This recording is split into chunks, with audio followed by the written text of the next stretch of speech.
senhores telespectadores, estou agora aqui na Serra das Meadas e a cidade que vêem na nossa frente é a cidade de Lamego. Bom, nas cartas que os senhores telespectadores fazem o favor de me escrever, e são tantas que eu peço desculpa de não responder a tempo, às vezes perguntam-me, fazem uma pergunta um bocadinho indiscreta que eu nunca respondi. Porquê é que o senhor escolhe uma terra e não escolhe outra? Porquê é que vai aqui e não vai ali? Bom, eu vou-lhe explicar. Muitas vezes é por causa de acontecimentos, factos que se dão na região, exposições, inaugurações, progressos que se justifica que se vá lá. Outras vezes são somente pedidos de comunidades, de associações culturais, convites que me levam lá. Outras vezes, e talvez seja o caso maior, vou lá porque eu gosto muito de certas terras. É por gostar muito de Lamego que eu hoje venho a Lamego. Não há mais razão nenhuma, é gostar muito de Lamego. E porquê é que eu gosto muito de Lamego? Isso tudo tem explicação. Gosto muito de Lamego, claro, porque a terra é muito bonita, quem andou lá por baixo é uma terra encantadora, talvez única. Bom, mas há outra razão. Quando eu era estudante de faculdade, interessei-me muito por estudar a vida rural e os costumes, a vida das aldeias, as produções, os alimentos, o trabalho, a habitação, porque a história é isso, a história é como é que as pessoas viviam, como é que as pessoas pensavam, como é que as pessoas morriam, em que é que as pessoas acreditavam, e eu interessei-me muito por isso. E foi nessa altura que conheci este livro. É a descrição do terreno ao redor de Lamego, 2 léguas. É um livro escrito entre 1531 e 1532, estamos ainda na época dos descobrimentos da Índia. Bom, e é uma descrição minuciosíssima da produção, das aldeias, da caça, das castas das uvas, dos hábitos alimentares. Ele foi agora reeditado e quem tiver interesse por esses assuntos, leia este livro. É de Rui Fernandes, a descrição do terreno ao redor de Lamego, 2 léguas. Bom, e no fundo é isso que hoje vamos fazer. Vamos fazer também aqui uma volta ao redor da cidade de Lamego. Não sei se serão bem 2 léguas, mas pouco mais será, e vão ver que vale a pena. Lamego é uma das mais antigas cidades que há em Portugal. Lamego já tinha bispo e diocese no século VII.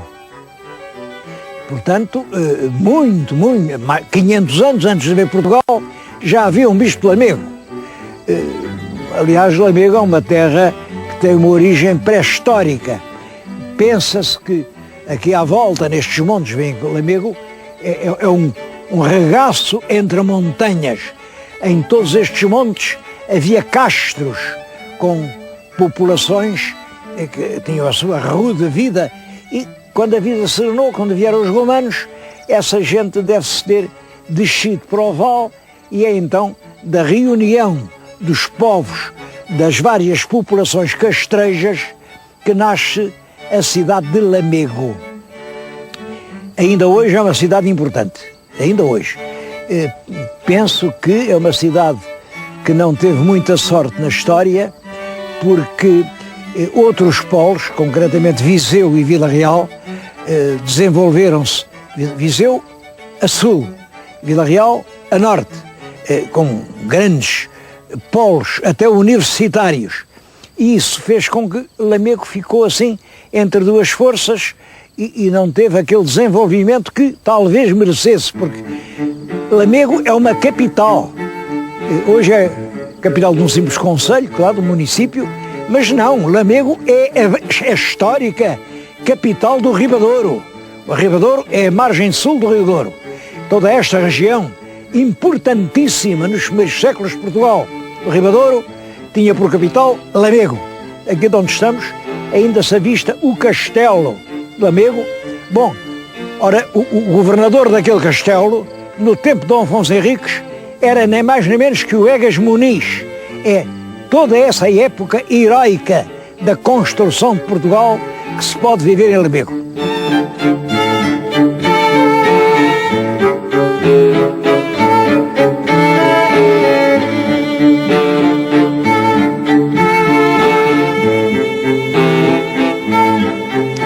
E foi por isso que me pareceu que era o lugar certo para fazer um programa que vai ser visto no dia 10 de junho. O 10 de junho, como sabem, é celebrado como o Dia Nacional, como o Dia de Portugal. E é muito curioso isso porque os dias nacionais em todo o mundo, nos países monárquicos, é realmente o dia do rei. Noutros países é o dia em que houve a instalação de um regime, ou uma república, ou um regime vigente. Agora, o 10 de junho, como sabem, é uma data ligada à vida de Camões. Supõe-se que Camões teria morrido no dia 10 de junho. Supõe-se, eu julgo que não há muita firmeza nessa afirmação, em todo caso é isso que está estabelecido. E se não foi nesse dia, andou por lá por perto. De qualquer maneira, o que é importante é isto. A data do Dia Nacional é uma data literária, é uma data de cultura, é uma data que se refere ao maior, ao mais célebre de todos os escritores de qualquer tempo. Eu não sei se o Luís de Camões terá alguma vez vindo a Lamego, talvez não. A vida de Camões, ele suponho nascido em Trás-os-Montes, suponho que depois foi escudeiro para Lisboa, passou os anos de juventude ali muito perto de Coimbra, ao serviço de um comendador da Ordem de Cristo, em São Martinho do Bispo. Foi aí que ele passou os seus anos, e daí foi para Lisboa. Depois em Lisboa as coisas correram mal, foi parar a Marrocos, de Marrocos voltou a Lisboa, mas o destino levou-o outra vez para a Índia, onde andou por lá 17 anos, voltou para Lisboa já numa fase, pode-se dizer, de decadência. Como ele próprio diz, a vida ficou-lhe pelo mundo em pedaços repartida. Não é para falar de Camões que venho aqui, é para falar desta região de Lamego. Aqui de onde estão, veem um rio, é o Rio Douro, porque o concelho é delimitado, uma longa parte, pelo Rio Douro. Aliás, é no Douro que é a alma de Lamego. O Douro, daqui à cidade de Lamego, da margem do Douro ao centro da cidade, são 12 km. Portanto, eram 2 horas a pé. O centro da cidade tem grandes condições de defesa, como viram, está rodeada de montes por todos os lados, e a via de acesso era esta. É muito importante isto porque o Douro foi sempre uma artéria de vida. Primeiro, porque permitia o acesso a partir do mar ou a partir do interior. O Rio Douro era navegável numa grandíssima extensão. Bom, e ainda hoje, como sabem, ainda hoje há cruzeiros no Rio Douro. Ainda me disseram há bocadinho que uma das coisas que estão a reanimar a cidade são os cruzeiros, navios, que partem do Porto, sobem o Douro e que trazem depois aqui as pessoas à cidade, onde visitam o museu, visitam o castelo, visitam a catedral, e milhares de pessoas vêm aqui visitar a cidade, mas principalmente acontece que toda esta região é uma região vinheteira. Aliás, por isso a paisagem foi remodelada pelos homens, pelo trabalho humano. Isto, que eram ravinas de xisto pedregosas sobre o rio, foi transformado em suaves colinas de degraus, com os muros a amparar a terra, onde se põem as videiras, onde se dá um vinho. Um vinho que é o principal produto, a principal riqueza desta região. Vamos até lá abaixo visitar uma dessas quintas muito antigas em que se prepara o vinho do Porto. é a Quinta da Pacheca. Bom, este nome é curioso, a Pacheca. Pacheca é um nome de mulher, certamente, e é curioso. Na altura das guerras entre os liberais e absolutistas, há uma mulher, Mariana Pacheco Pereira, que toma posição de um dos lados, arranja uma guerrilha e com a sua guerrilha fortificava-se aqui e deu muito que fazer. Não sei se era liberal, se era absolutista, isso não interessa nada, mas enfim, é uma caudilha nessa guerra civil. E tornou-se célebre, e a quinta onde ela estava chamavam só a Quinta da Pacheca. Podia ser a Quinta da Mariana, a Quinta da Mariana Pacheca, mas não, é a Quinta da Pacheca. Quando lhe puseram esse nome, já a quinta tinha muitas centenas de anos. E isso é que é curioso. Estou-lhes a falar numa vinha que foi desbravada pelos monges cistercienses do mosteiro de Tarouca. Bom, e uma região onde esses séculos de história são religiosamente preservados. Eu tenho diante de mim, o que é um verdadeiro tesouro, os pergaminhos passados no mosteiro há muitos séculos. Eles já estão hoje todos publicados e transcritos, portanto é um material precioso para a história da agricultura portuguesa. Tudo isto são pergaminhos, muitas vezes seculares. Eu não vou mostrá-los todos. Estes pergaminhos, de um modo geral, são afuramentos. Afuramento quer dizer, os monges atribuíam a um lavrador uma parcela com a obrigação dele em cada ano pagar um certo foro. Um foro era uma prestação em géneros. Geralmente era uma prestação de azeite, de vinho e de galinhas aqui. Bom, essas parcelas, o contrato chamava-se de enfiteuse, e pouco a pouco foram se tornando independentes, e muitas das quintas do Douro têm no seu passado essa natureza de parcelas enfitêuticas dos monges de Cister. E porquê é que os monges de Cister faziam vinhas? Esse é um problema muito curioso, porque eu já em tempos, já há anos, falei nisso. A Ordem de Cister teve em Portugal e teve em toda a Europa, um êxito quase explosivo. Ainda em vida do fundador, que é o São Bernardo, milhares e milhares de fidalgos em toda a Europa agruparam-se em conventos da Ordem de Cister, que era uma reforma nova da Ordem de São Bento. Características dessa reforma era, em primeiro lugar, a independência. Era muito importante para São Bernardo que a Ordem fosse independente. E porquê? Porque no tempo do São Bernardo tinha começado um movimento que era o dos padroados, quer dizer, cada igreja, cada convento tinha o seu padroeiro.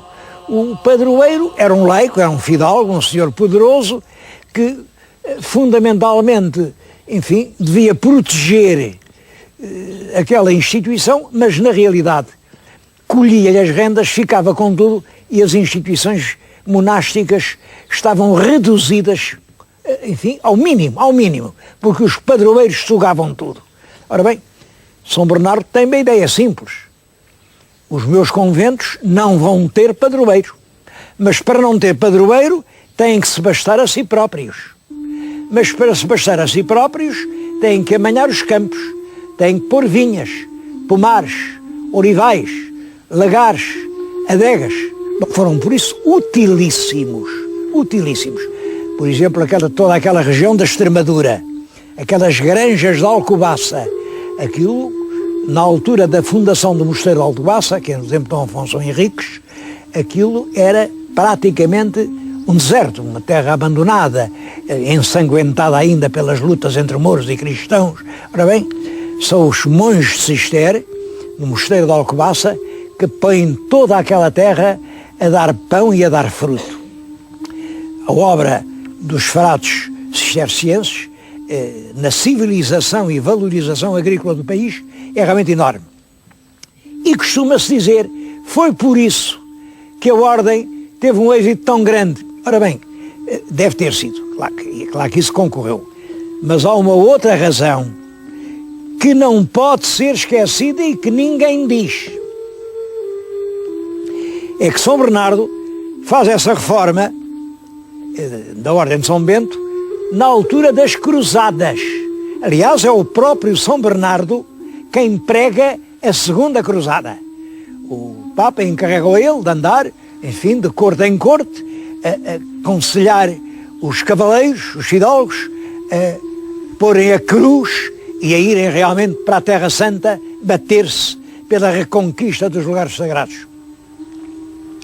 Mas o São Bernardo, que no fundo gostava mais da paz do que da guerra, acho eu, também dizia nos seus sermões: Deus tanto agradece que se vá à guerra combater, como que se venha para um convento orar.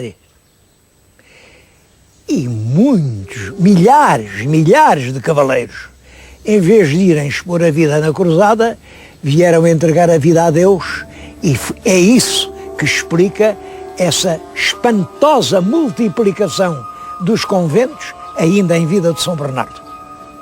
Devo dizer que esta quinta da Pacheca continua hoje a ser uma das mais bonitas. Eu venho aqui, porque isto é realmente tudo lindíssimo, das mais históricas. Ainda hoje fabricam um vinho delicioso, que é, aliás, apenas uma das pequenas parcelas da imensa produção de vinho aqui da região do Douro. Isto produz por ano da ordem dos 80 milhões de litros. Bom, é uma das grandes riquezas do país.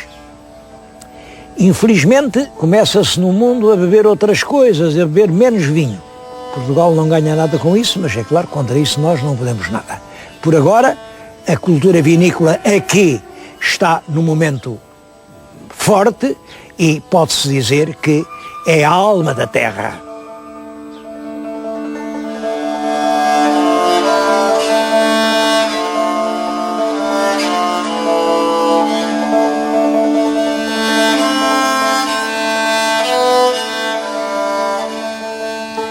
Das 24 freguesias do concelho, a maioria já são vilas. Há só 7 ou 8 aldeias, quase tudo vilas. E todas as vilas têm que ver, têm curiosidades. Eu agora estou na vila de Lalim. Lalim é uma terra histórica importante e que mereceu um livro de história, a história de Lalim, do Dr. Almeida Fernandes. Não julguem que é um livro de um amador, de um curioso, é um livro extremamente erudito e bem investigado, que desde as profundezas da Idade Média conta a história de Lalim. É claro, o tempo passou, isto mudou, ainda está, tem ali o pelourinho, porque isto era cabeça de um concelho. Bem, mas não julguem que os concelhos eram antigamente como agora. Não, os concelhos eram puras grêmios de vizinhos. Era maneira de resolver a vida coletiva no lugar. E está aqui até, atrás de mim, uma casa que era a Casa da Câmara. Lá está escrito que a Casa da Cadeia é um erro. A cadeia era embaixo da Câmara. Em cima reuniam-se os juízes da Câmara, os homens bons, e eles é que administravam justiça, e a cadeia era embaixo, de maneira que quando eles metiam um homem na cadeia, ouviam-no e se entendiam que era caso de cadeia, deitavam-no lá para baixo. Mas vamos entrar na Câmara porque há lá que ver. Por iniciativa da Junta de Freguesia, estão aqui representadas as figuras mais importantes da história de Ladim. O primeiro, que está na nossa frente, é um hipotético Lalinos. Seria um romano que teria dado o nome à terra. Realmente não há nenhuma prova da sua existência, é só a origem da palavra Lalim. De onde é que vem Lalim, como não se sabe, é uma hipótese, pode ter havido um Lalinos. Bom, A seguir, já é verdade, é completamente verdade. Temos o Egas Muniz. Egas Muniz foi o senhor destas terras durante muito tempo. Depois está aqui o Dom João de Menezes, também foi senhor da terra, mais tarde, no século XVI. E o último que está perto de mim é o mais importante de todos, é o Conde Dom Pedro.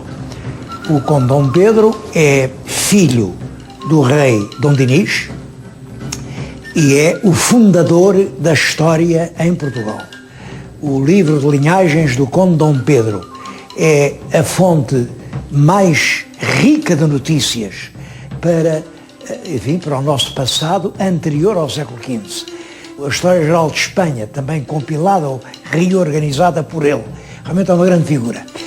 Viveu numa época muito conturbada, uma época de guerra civil, em que um partido estava pelo rei, Dom Dinis, outro partido estava contra o rei, pelo filho, o futuro Dom Afonso IV, e o Conde Dom Pedro hesitou, tentou estabelecer a paz, mas isto, quem está no meio, acaba sempre por ficar entalado. E ele acabou por refugiou-se aqui, fez aqui num paço, fala-se muito nos passos de Lalim. O Paço de Lalim era uma casa que ele tinha aqui e veio viver para aqui e aqui acabou, aqui morreu. Eu penso que ainda hoje está de pé o Paço de Lalim, embora muito transformado. Os caboclos e a base das paredes ainda são do tempo do Conde Dom Pedro.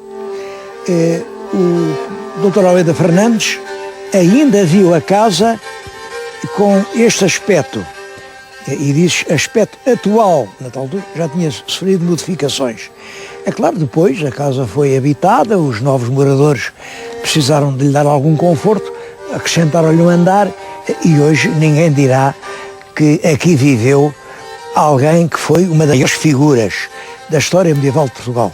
Agora pôr tanta lápide, a recordar tanta coisa, que não ficava mal à junta de freguesia pôr aqui uma lápide a dizer: aqui viveu e morreu o Conde Dom Pedro, o fundador da história em Portugal. A famosa broa de Lamego, que se vende em todo o país, nas grandes superfícies, é aqui de Lalim. Lamego, mas Lalim. Bom, e é realmente muito boa.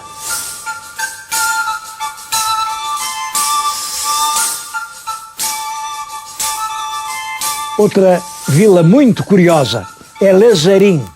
Estou agora diante do portão do antigo Barão de Lazarim. A figura que está à porta não é, claro que não é o Barão, mas reparem nas lindas orelhas que ele tem, lindas. E o que é famoso em Lazarim é o entrudo.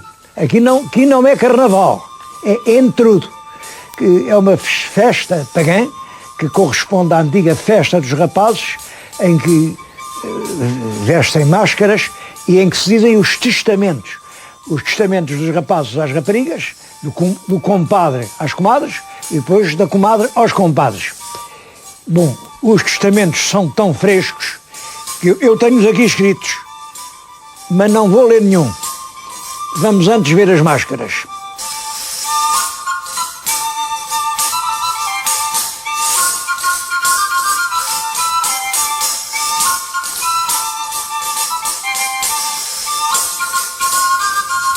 No entrudo, rapazes e raparigas usam as caretas.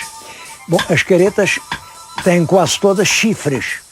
Isso não quer dizer o que possam pensar. É que as caretas representam o demónio, o inimigo, o chifrudo. O demónio tem chifres. E isto é o demónio à solta que anda no entrudo. É o que quer dizer estas máscaras, que aliás são algumas extremamente interessantes.